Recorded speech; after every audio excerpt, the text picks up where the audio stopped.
નમસ્કાર વિદ્યાર્થી મિત્રો, હું છું પીએમ સર. શ્રી ગણેશ ક્લાસીસમાં દરેક વિદ્યાર્થીનું સ્વાગત છે.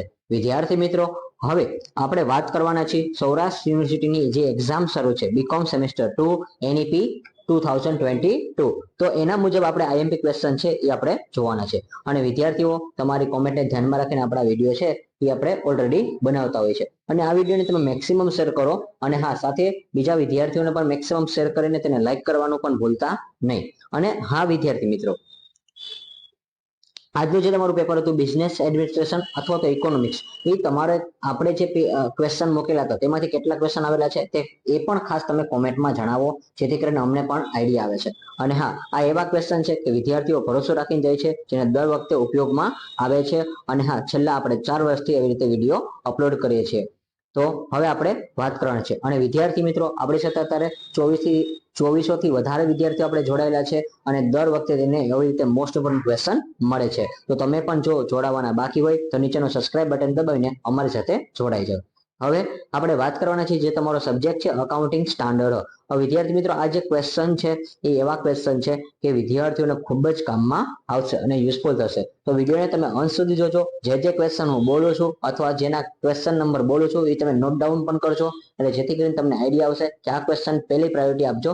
બાકીના પણ ક્વેશ્ચન છે એ તમારે અટેન્ડ કરવાના છે, એ પણ તમે અચૂકપણે અટેન્ડ કરી લેજો. અને હવે આપણે વાત કરવાના છીએ question 1, define short term employees benefit. કર્મચારીને મળતા ટૂંકા ગાળાના લાભો સમજાવો. તો વિદ્યાર્થી મિત્રો, આ જે અકાઉન્ટિંગ સ્ટાન્ડર્ડ હશે એની મુજબમાં તમારે 15 થી લઈને 30 સુધીના જે આવે છે એ બધા તમારે એકવાર રીડ કરવા પડશે. આ એની અંદરનો ક્વેશ્ચન છે કે કર્મચારીને મળતા ટૂંકા ગાળાના લાભો આપો. ત્યાર પછી question number 2, explain the post employment benefit and define benefit plans.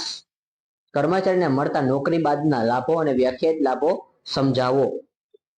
હવે આ જે યોજના છે એના મુજબના લાભ તમારે સમજાવવાના છે. તો ક્વેશ્ચન 2 તમારા માટે ઇમ્પોર્ટન્ટ હશે, નોટ ડાઉન કરજો વિદ્યાર્થી મિત્રો.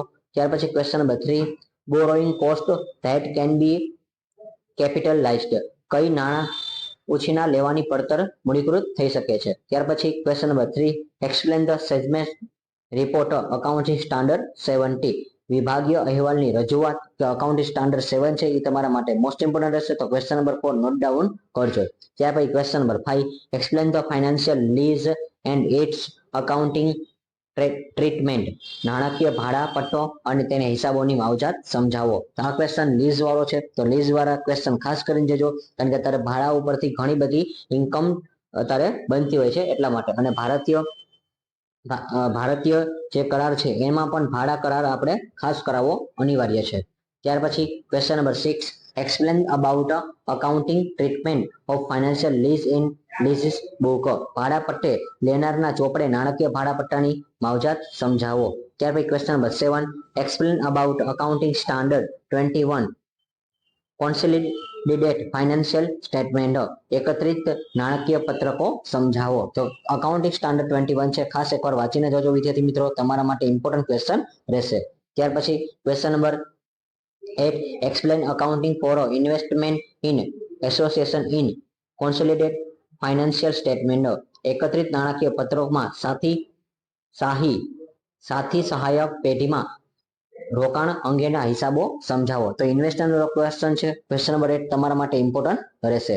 ત્યાર પછી ક્વેશ્ચન નંબર 9, આઈએફઆર એટલે કે ઇન્ટરનલ ફાઇનાન્શિયલ રિપોર્ટિંગ. વચગાળાનું નાણાકીય અહેવાલોની પ્રસારિત કરો. તો વિદ્યાર્થી મિત્રો, આ જે વચગાળાનું જ્યારે આપણે શું કરીએ છીએ ફાઇનાન્શિયલ રિપોર્ટ સ્ટેટમેન્ટ બનાવી છે, તેની લગતો કોઈ એક્ઝામ્પલ દ્વારા પણ તમારે એને સમજાવવાનું રહેશે. તો ક્વેશ્ચન નંબર ક્વેશ્ચન નંબર 9 તમારા માટે ઇમ્પોર્ટન્ટ છે. ત્યાર પછી question number 10, explain the intangible assets. તો વિદ્યાર્થી મિત્રો, ઇનટેન્જિબલ અસેટ્સ ખાસ એકવાર વાંચીને જજો. જે ઇનટેન્જિબલ અસેટ્સ છે, પાઘડી, પેટન્ટ, કોપીરાઇટ અને ટ્રેડમાર્ક, એટલે ગુડવિલ છે, આ બધા જે પેટન્ટ, રજિસ્ટર્ડ અને ટ્રેડમાર્ક, આ ચાર વર્ડ છે ખાસ એકવાર તમે કરીને જજો. અને આ સોફ્ટવેર આવશે, લાયસન્સ આવશે અને ફ્રેન્ચાઇઝી આવશે. આ 3 શબ્દ પણ તમે ખાસ એકવાર અચૂકપણે કરજો. પરંતુ પાઘડી, પેટન્ટ, કોપીરાઇટ તો પૂછાશે. તો ઇનટેન્જિબલ અસેટ્સ છે તમારા માટે ઇમ્પોર્ટન્ટ ટોપિક છે, ખાસ એકવાર રીડ કરજો. ત્યાર પછી question number 11, write a note on financial reporting on interest in joint venture. સંયુક્ત સાહસોમાં રહેલા હિતનું નાણાકીય અહેવાલ પ્રેષણ વિશે નોંધ લખો. અને ત્યાર પછી question number 12, write a note on gap, તો અહીંયા પણ ગેપ જ આવશે વિદ્યાર્થી મિત્રો, ગુજરાતીમાં ભૂલ છે એક એ નીકળી ગયો છે, તો ગેપ વિશે તમારે ટૂંક નોંધ લખવાની રહેશે. તો આ ગેપનો પણ ટોપિક છે, ઓલરેડી તમારે ધોરણ 12 માં પણ આવી ગયો છે, તો એ પણ ક્વેશ્ચન ટીક આઉટ કરજો. Question number 12. ત્યાર પછી question number 30, explain the definition and meaning of accounting standard and prepare a list of Indian accounting standard. ભારતીય ધોરણની વ્યાખ્યાયિત અર્થ સમજાવો અને ભારતીય હિસાબી ધોરણની યાદી તૈયાર કરો. તો આ તમારા ક્વેશ્ચન નંબર 30 છે. એ 11 ક્વેશ્ચન આજે 11 સ્ટાન્ડર્ડ છે એમાં તમારે આવી ગયો છે. ત્યાર પછી લાસ્ટમાં જે શોર્ટ નોટ છે વિદ્યાર્થી મિત્રો, રાઇટ અ શોર્ટ નોટ છે અકાઉન્ટિંગ સિસ્ટમ એટલે કે હિસાબી પ્રણાલિકાઓ. આ તમારે એકદમ મોસ્ટ ઇમ્પોર્ટન્ટ થિયરી રહેશે. આની અંદરનો જે રોમન 1 છે ખાસ એકવાર કરીને જજો. ત્યાર પછી એસ્ટિમેટેડ કોસ્ટ એટલે પડતર અનુમાન, અને પડતર એટલે શું કે કોઈ પણ વસ્તુ તમને કેટલામાં પડે છે એનું પણ તમારે અનુમાન મેળવવું પડે છે. આપણે જ્યારે કોઈ પણ વસ્તુનું પ્રોડક્શન છે એ બનાવીએ છીએ, પરંતુ તેની પહેલા આપણે શું કરવું પડે છે કે આપણને કેટલી પડતરમાં પડશે એ આપણે પહેલા એનાલિસિસ કરવું પડે છે. ત્યાર પછી આપણે કોઈ પણ પ્રોડક્ટ છે એ આપણે માર્કેટમાં લોન્ચ કરીએ છીએ, પરંતુ એની પહેલા આપણે જે ટોકા જે શોર્ટ ખર્ચા હોય છે એ પણ આપણે નોંધવા પડે છે. એના ઉપરથી આપણને આઈડિયા આવે છે.